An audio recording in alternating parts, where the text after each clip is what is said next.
Bonjour à tous et bienvenue sur ma chaîne. Aujourd'hui, on plonge dans un sujet brûlant. Qui succédera à Patrice Talon en 2026?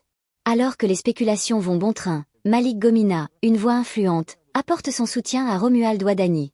Dans cette vidéo, nous analyserons les enjeux de cette succession, les raisons derrière ce choix et ce que cela pourrait signifier pour l'avenir. Restez avec nous pour un décryptage complet, et n'oubliez pas de liker, commenter et vous abonner pour ne rien manquer. C'est parti!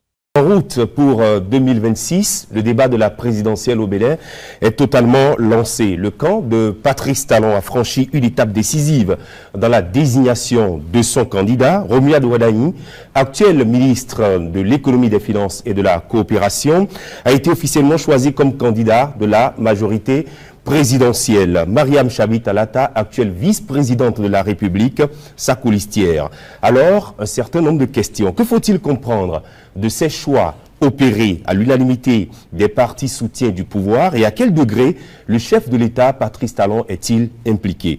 Que sont les enjeux derrière la candidature de Romuald Wadani et quel rôle devront jouer les partis en accord, notamment le bloc républicain, formation politique à laquelle appartient notre invité. Les éclairages du docteur Abdoul Malik Seymou Idrissou, membre du bloc républicain, député de la 9e législature et ancien maire de la commune de Djougou dans la 13e circonscription électorale dans cette émission. Honorable, bonsoir. Bonsoir Christian, bonsoir donc Lama Balo et bonsoir au public et aux téléspectateurs. Bonsoir monsieur le député, bonsoir également au public. Alors monsieur Malick Gomina, vous n'êtes pas obligé de répondre à toutes nos questions, vous pouvez choisir de ne pas répondre. Mais je ferai l'effort de répondre à toutes. Vous allez répondre. D'accord, très bien. Alors pourquoi n'avez-vous pas pu dégager un candidat de vos rangs, puisque monsieur Wadani visiblement n'est ni BR ni UPR?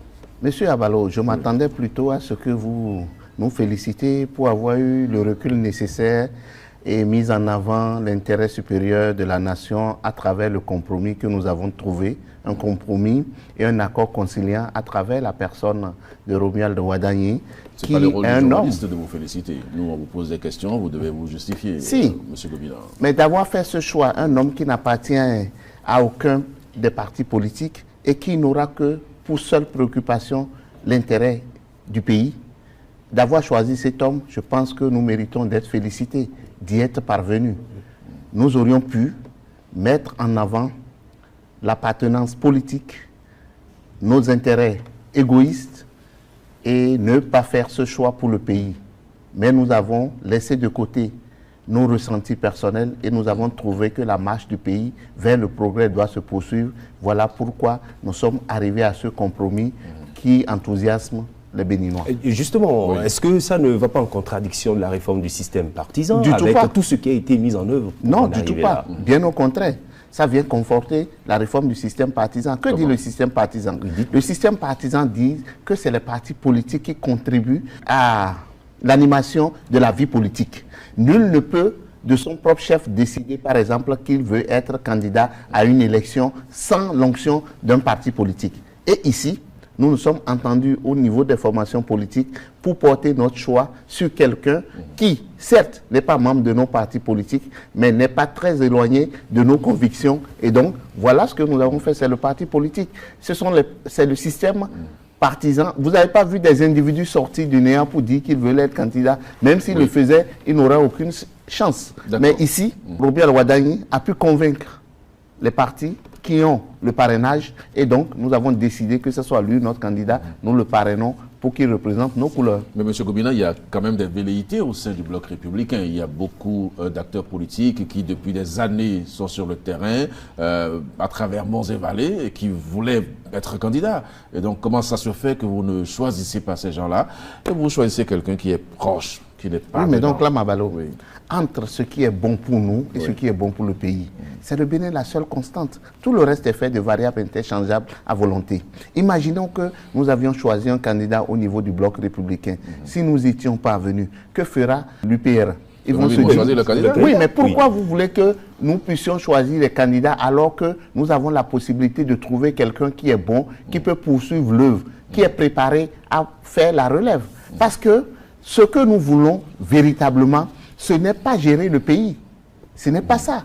c'est amener le pays à continuer sa marche vers le progrès, comme nous l'avons vu les 10 dernières années ou les 9 dernières années avec le président Talon, qui a imprimé une dynamique, qui a amené les citoyens, certes, à se serrer la ceinture, mais aujourd'hui, le bout du tunnel est visible par tout le monde et c'est ce que nous voulons que ça se poursuive. Plutôt que ça soit une écume, nous voulons que ça soit le produit de quelque chose de profond qui se poursuive pour que la métamorphose du Bénin puisse se faire. Alors justement, à travers votre développement, il y a quand même quelque chose, un petit contraste. Allons vers la vice-présidence de la République, Mariam Chabi Talata, qui est membre de l'Union progressiste Le Renouveau. Chez vous, vous n'avez pas daigné choisir un candidat qui soit un acteur politique, membre de votre formation politique, mais de l'autre côté, Mariam Talata, elle est membre de l'UPR. Il s'agit d'un duo, il ne s'agit pas d'un trio.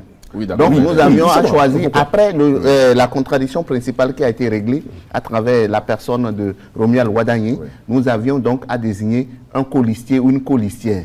Et donc, nous sommes parvenus à nous entendre autour de la personne de Mariam Talata. Il y a eu des candidats au niveau du bloc républicain, il y a eu des candidats au niveau de l'UPR. Elle n'était pas la seule qui prétendait à ce poste. Mais nous nous sommes entendus, nous sommes arrivés à un compromis autour de sa personne. Et donc c'est fini, on continue. Dès lors qu'un choix est fait, ce que chacun aurait préféré ne compte plus.